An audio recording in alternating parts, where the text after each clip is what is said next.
Nah, bagaimana untuk bayi dari 6 bulan sampai 2 tahun ya? Jadi, dalam pemberian empasinya ya harus ditingkatkan kualitasnya ya.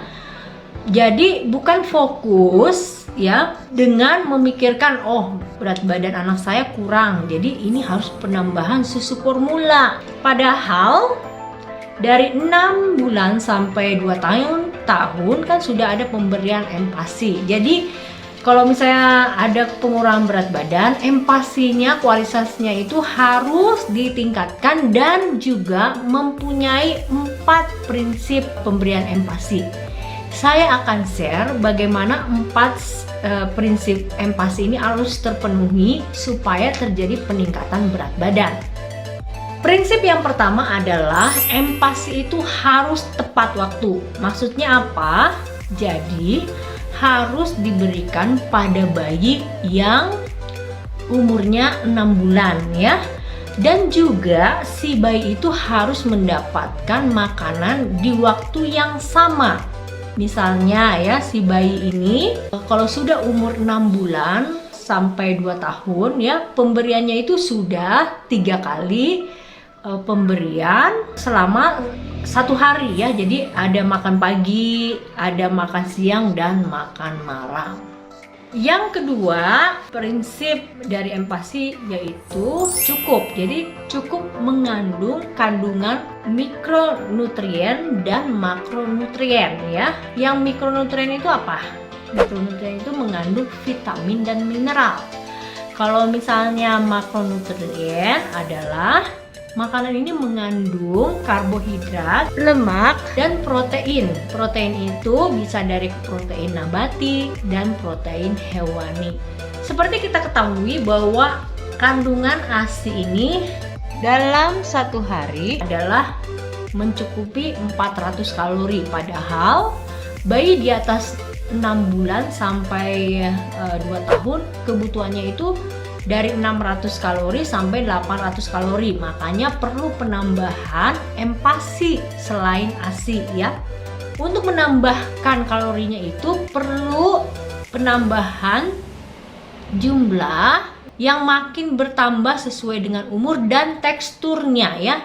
Jadi teksturnya itu berdasarkan umur. Ini pernah saya share di sini. Jadi ada peningkatan makanan dari makanan yang halus ya, kemudian agak kasar, kemudian makanan yang kasar ya. Itu harus diikuti sesuai dengan umur si bayi.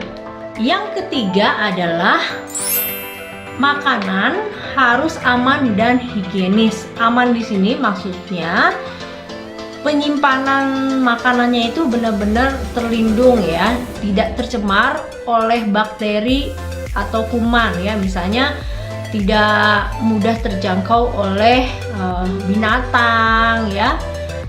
Jadi amannya itu bagusnya disimpan di kulkas. Jadi pada saat makanan itu akan diberikan dihangatkan ya. Jadi kalau di kulkas itu untuk masuk kuman pun atau masuk binatang pun sangat tidak mungkin terjadi ya teman-teman. Mengapa yang prinsip yang ketiga ini diperlukan? Karena kalau misalnya makanannya tidak higienis atau penyimpannya tidak aman, itu mudah tercemar oleh kuman atau bakteri. Nah, ini dapat mengakibatkan diare pada bayi.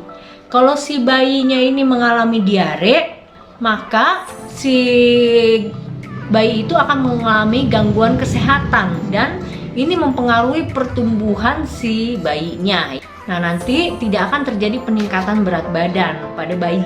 Prinsip yang keempat adalah responsive feeding. Maksudnya adalah si bayi itu merespon dengan baik makanannya. Jadi tidak ada unsur paksaan di dalam pemberian makanan terhadap bayi ini ya. Nih, nanti akan saya kasih tahu bagaimana cara untuk melakukan responsive feeding yang baik. 7 cara bagaimana kamu bisa melakukan responsive feeding pada bayi dengan baik ya. Yang pertama adalah bagi bayi-bayi yang belum makan sendiri, itu kalau bisa disuapi secara langsung ya menggunakan sendok. Itu sesuai dengan tekstur makanannya ya. Jadi jangan nanti bayi yang belum makan, belum bisa megang sendok dipaksa makan sendiri, itu salah ya.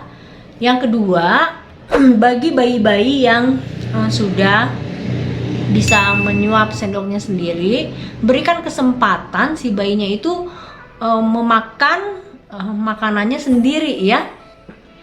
Harus didampingi tentu saja ya teman-teman. Dan yang ketiga, lakukan hal yang kamu lakukan, yaitu dengan menyuap sendiri atau mendampingi si bayi untuk makan, itu dilakukan dengan kesabaran ya. Dan kalau bisa sih jangan melakukan proses makanannya itu lebih dari 30 menit. Itu akan membuat si bayi akan bosan dan justru tidak akan mau makan. Yang keempat adalah jangan memaksa si bayi untuk makan ya. Misalnya dibuka mulutnya secara paksa lalu dimasukkan mulutnya, itu membuat si bayi justru makin lama makin tidak mau makan.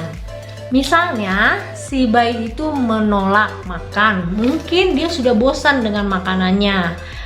Jadi si ibu harus punya kreativitas dalam pemberian makanan. Misalnya si makanannya itu dikasih gambar yang lucu, atau misalnya dikasih warna-warni makanannya, maksudnya dengan warna-warni bahan makanan ya, bukan pewarna ya teman-teman.